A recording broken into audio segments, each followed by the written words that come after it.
कमरान अदालत में सिहार के खिलाफ जीत की राह पर होता है और उसका वकील बुखारी बड़ी होशियारी से केस संभाल रहा होता है। वह हर सच को झूठ में बदल देता, हर गवाही को उल्टा पेश करता और हर बात को अपने फायदेमंद तरीके से मोड़ देता। वह सेहर के खिलाफ पूरी तरह ट्विस्ट घुमा देता। कोर्ट रूम में सेहर रोती हुई बैठी थी। हर सजा, हर वाक्य उसके लिए दर्द बना हुआ था। इल्जाम उसके दिल में जैसे छुरा घोंप रहा था। जब बुखारी उसके किरदार पर सवाल उठाता, उसकी आंखों से आंसू और तेजी से बहने लगते। मनीषा बस खामोशी से सब सहती रही। कोने में खड़ी मनीषा सिहार के हर आंसू को महसूस कर रही थी। तभी उसका गुस्सा और चिंता दोनों एक साथ उबलने लगे। दर्द से भरी आवाज में मनीषा रोहित से कहती है, खुदा से डरो, अभी भी तुम अपने दोस्त कमरान की सच्चाई नहीं समझे हो। क्या तुम उसका साथ दोगे? देखो, यह सिहार कैसे टूट रही है। अगर यह किसी और की बहन होती तो रोहित का यही हाल होता। दिल कांप उठता है, उसके हाथ ठंडे पड़ जाते हैं। एक पल में उसके दिमाग में सब कुछ फ्लैश की तरह दौड़ जाता है।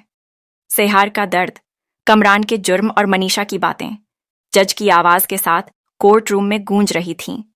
कोर्ट रूम में गूंजती आवाज के बीच गवाह रोहित को बुलाया जाता है। कमरान के होठों पर हल्की सी मुस्कान खिल जाती है। उसे पूरा यकीन है कि रोहित उसकी उम्मीदों पर खरा उतरेगा। रोहित उसके हक में बोलने वाला था, लेकिन जैसे ही वह गद्दी पर खड़ा हुआ, कोर्ट रूम का माहौल अचानक बदल गया। रोहित जज की तरफ देखकर बोला, माय लॉर्ड, जो कुछ भी सिहार के साथ हुआ वह सब कमरान ने किया था, ये सच है। पूरा कोर्ट रूम चौंक कर रह गया। कमरान का चेहरा एकदम सफेद पड़ गया। वह चीख पड़ा, रोहित, तुम पागल हो गए हो, तुमने मुझे यह धोखा दिया। सिहार का दिल तेजी से धड़कने लगा। उसकी आंखों में अचानक नई उम्मीद की चमक जग गई। बेनिशहार की वकील तुरंत कदम बढ़ाकर आगे आई। वह रोहित से आंखों में सवाल लिए कहती है, सच बताओ रोहित, क्या कमरान ने ही उस रात सिहार के साथ वह गुनाह किया था? रोहित गिरती हुई आवाज में कह देता है, हाँ, मैं सब जानता हूं, मैं सब देख चुका हूं। हर हरकत, रोहित को कंफ्यूज करना, सिहार के केस को कमजोर दिखाना, सब रिकॉर्डेड है। जज की नजरें गंभीरता से कमरान पर टिक जाती हैं। नजर जब सबूतों पर पड़ती है तो कोर्ट रूम में अचानक सन्नाटा छा जाता है। जो अब आगे बढ़कर बोलता है, वकील बुखारी भी इस जुर्म में शरीक है। यह सबूत झूठे थे और केस को गुमराह करने की कोशिश कर रहा था। लंबे सन्नाटे के बाद जज ने गवेल बजाई। कमरान को मौत की सजा सुनाई जाती है। कमरान के पैरों से ताकत जैसे निकल गई हो। उसकी चीख कोर्ट रूम में गूंजती है, नहीं, यह झूठ है, मैं बेगुनाह हूं। लेकिन अब किसी की उस पर यकीन नहीं रहा। एसपी जोहाइब कांस्टेबल्स को इशारा करता है।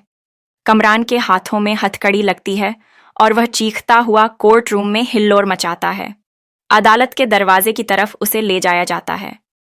कोर्ट से बाहर निकलते समय सिहार उसकी तरफ देखती है और उसकी आंखों में दर्द और राहत का मिश्रण झलकता है। सिहार सामने आ खड़ी होती है। उसकी आवाज में सालों का दर्द और आज का जी जान लगाने वाला जोर दोनों झलकते हैं। कमरान, तुम्हारा पैसा हार गया और सच जीत गया। कमरान उसे घूरता रहता है। गुस्से और शर्म के मिश्रित भाव उसके चेहरे पर साफ दिखाई देते हैं।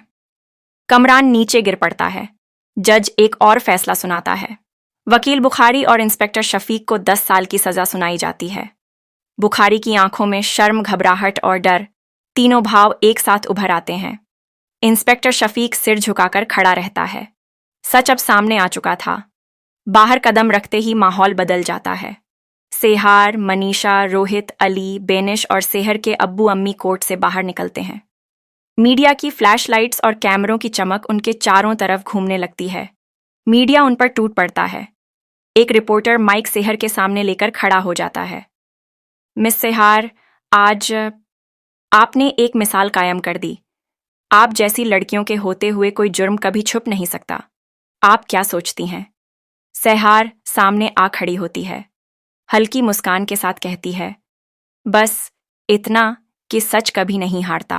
तो क्या हाल है? खैर है, हम अब सेंटर जा रहे हैं। कल हमने वीडियो यूट्यूब पर अपलोड की थी चैनल पर, आपने देखी या नहीं देखी? आज ज़रूर देखना और सब्सक्राइब करो चैनल को, लाइक करो, कमेंट करो। और आप सब्सक्राइब करो तो सब्सक्राइब करने से प्यार बढ़ता है, लाइक करो, कमेंट करो। हम यहाँ पर अब यहाँ अलीशाह पहुँचे। देखो देखो ये नज़ारा। हाँ ना यार, अरे हल्ले भी हल्ले भी।